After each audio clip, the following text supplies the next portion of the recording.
نوچه که خوش ایرو جواراتینم سر اکرانه اف نوچه بگمان جبو خلق کل درو دمینن لدروی کردستان دمینن تایبتیین کل اوروپا دمینن جبو خلق کو نه مولاتین اوروپا نه پاسپورت وان یا التجای هيا يعني ترافل دوكومنت هيا نوچه که گلکی باجه بگمان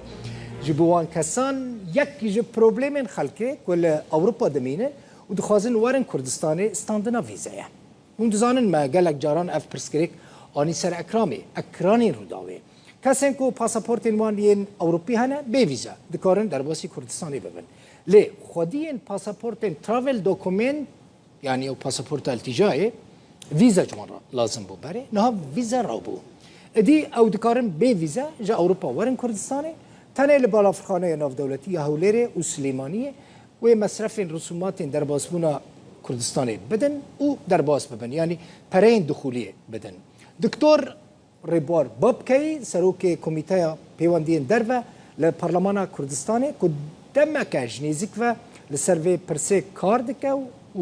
بو میوان مجی و اف پرس شیروک رو بو شوپاند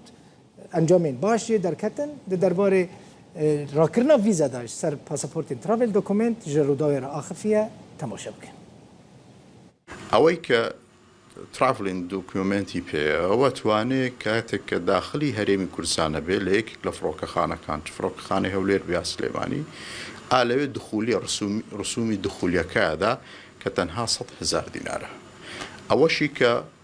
پاسپورتی ولاتانی اوروپی نبی بلکو اقامه یا نشینگی ولاتانی اوروپی هبی لسر پاسپورتی سوری دراوه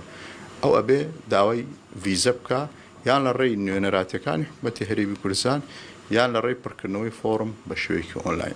اوی که دوکیومنت ترافل کی پیا جگل اوی که تنها دخولیه که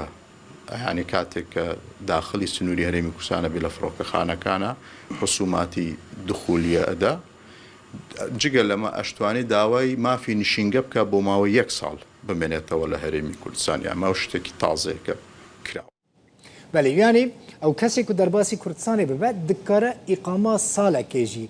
بستینه از دانم نه اج استودیو در کفم دی سوی تلفن پی تلفنان مساج پی مساجش مروارن مثلا خویای دکتر ریبارجی آخفی یعنی کسی که پاسپورت نوانین ترافل دوکومنتانه برای اون دزانن ویزا دستاندن شرکتان جهندن ویزا 150 $10 $300 دستاندن یعنی یورو دی وان پران نادن تین و داره جوه درجی دی رسومات دخولی دادن در باسی کردستان دبن همو بالافرخانه کو بالافر جوان دران تینه هولی رو سلیمانی جی آگاداری و یکینه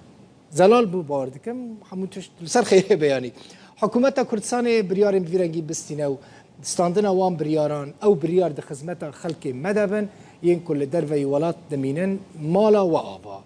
چه حکومت کردستان چجی وزیر نوفخوا یه کردستان